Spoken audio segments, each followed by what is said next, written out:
A few weeks ago, Neil Cribbs, my buddy from Atlanta, passed along an artist's name to me and told me I had to check him out, that this guy was so cool.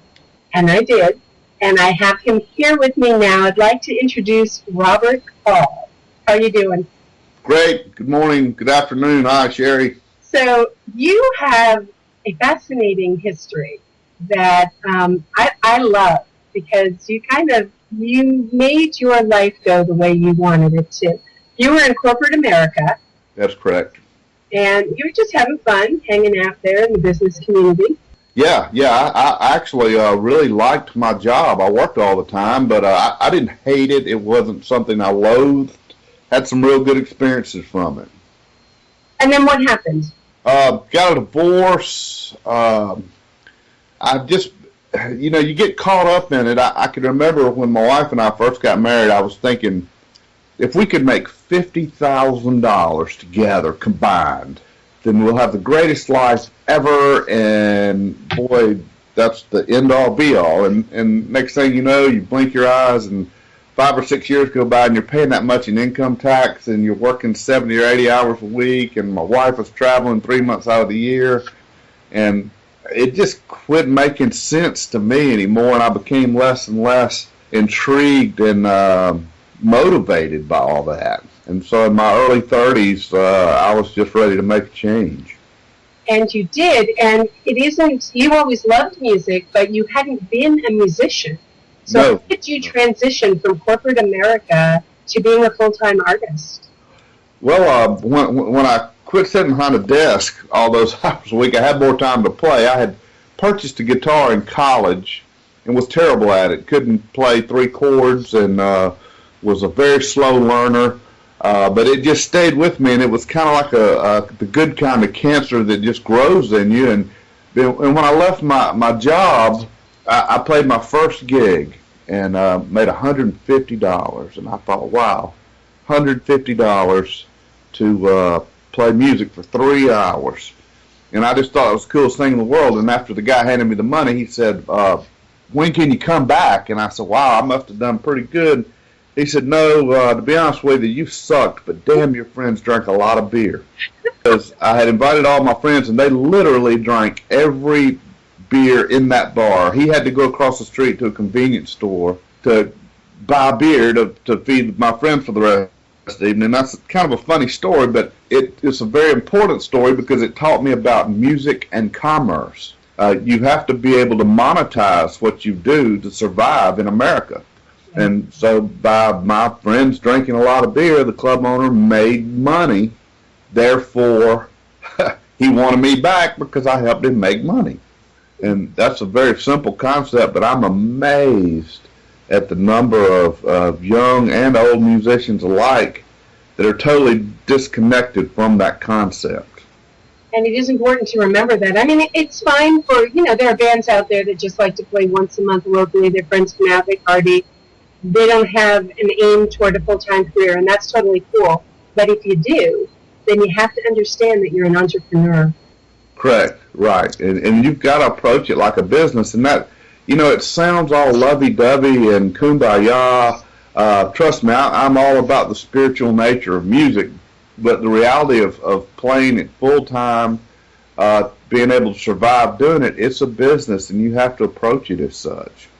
Yeah, exactly. So looking at the music industry, let's talk about that for a bit, because, the music industry is, I guess it's always been in flux, but man, people are just scratching their heads trying to figure it out and what works right now. I know I live in Atlanta, the Atlanta metro area, and you live further south. What's it like? What are your observations on what's going on right now in the music world? In a way, everyone thinks the music industry is in disarray. I think there are more possibilities than ever for people to get into music and to distribute their music. You can live in a small town in the middle of Idaho and become an overnight YouTube sensation if you have a video that goes viral or a song that someone picks up. And I think all the people that say the music business is in terrible shape, they're the puppet masters that have been controlling all the money for so long, and they're losing control of all the money. Yeah. That's why they think it's such a bad thing. Yeah. But still, and that is true, social media has changed the world, and yet getting people out to a local show and getting to the point where you can tour regionally, tour nationally, maybe attract a larger indie label, those things are still rather elusive to most. I hear it over and over again from artists that it's just nobody's buying music. Everybody wants it for free. So fine, the music can be free. Buy merchandise and come to shows. But it's hard. I know here in Atlanta, club owners lament all the time about how hard it is to pull people out to a live show. Right, right. What are your thoughts on that?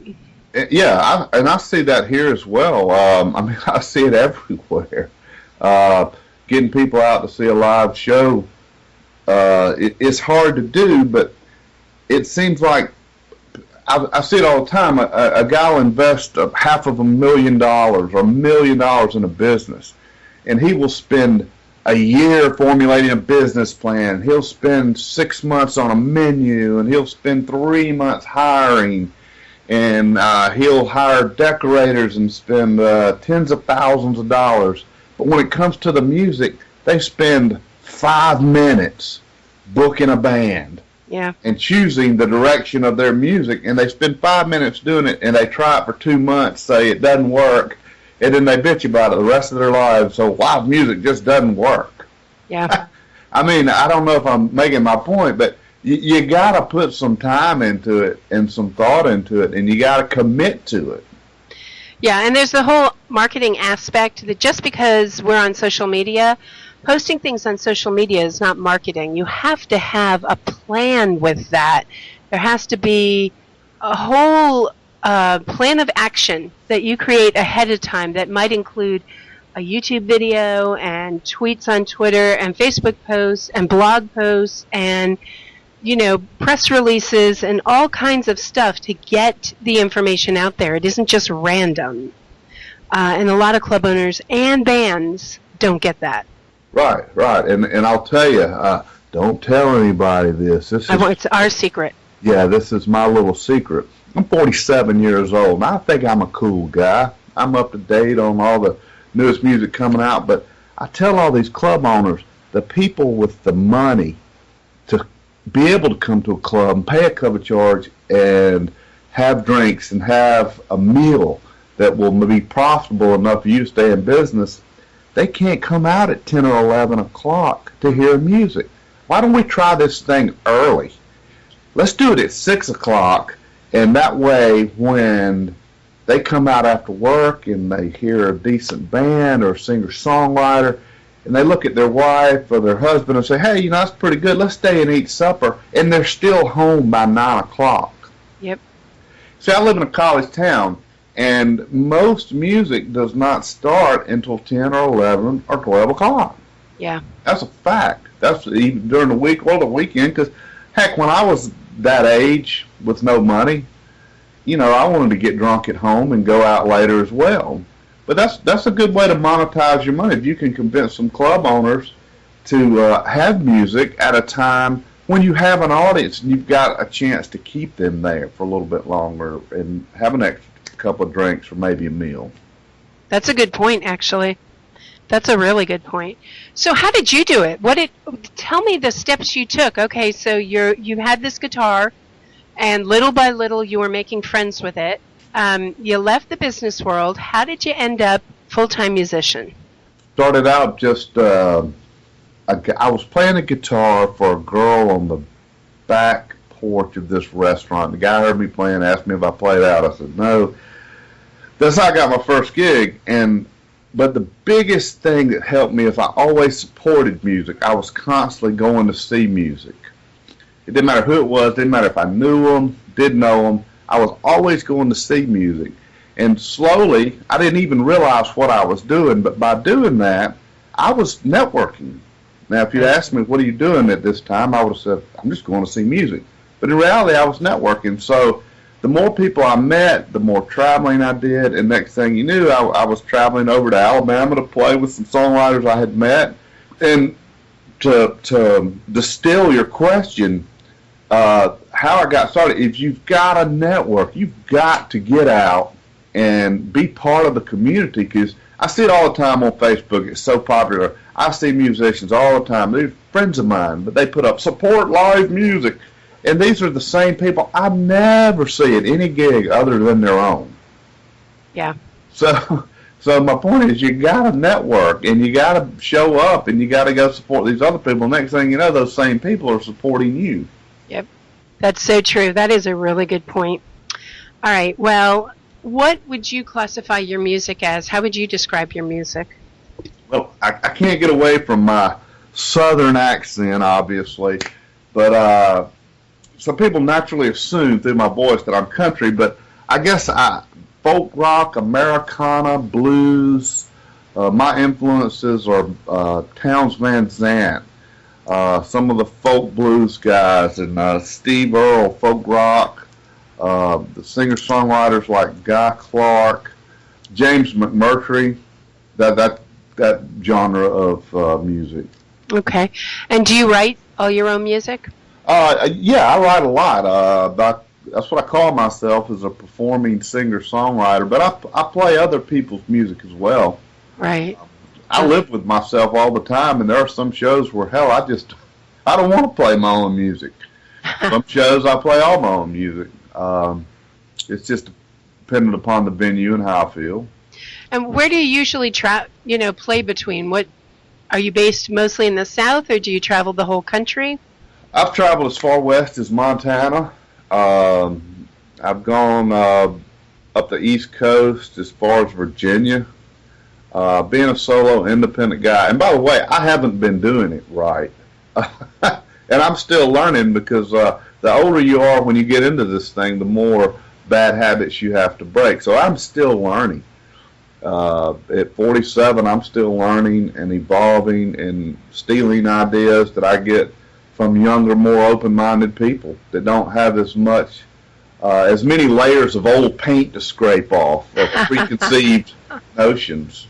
What do you mean you've been doing it wrong? Well, I was narrow-minded. Hey, I was Robert Hall. I was the president of a big company. I'm a smart guy.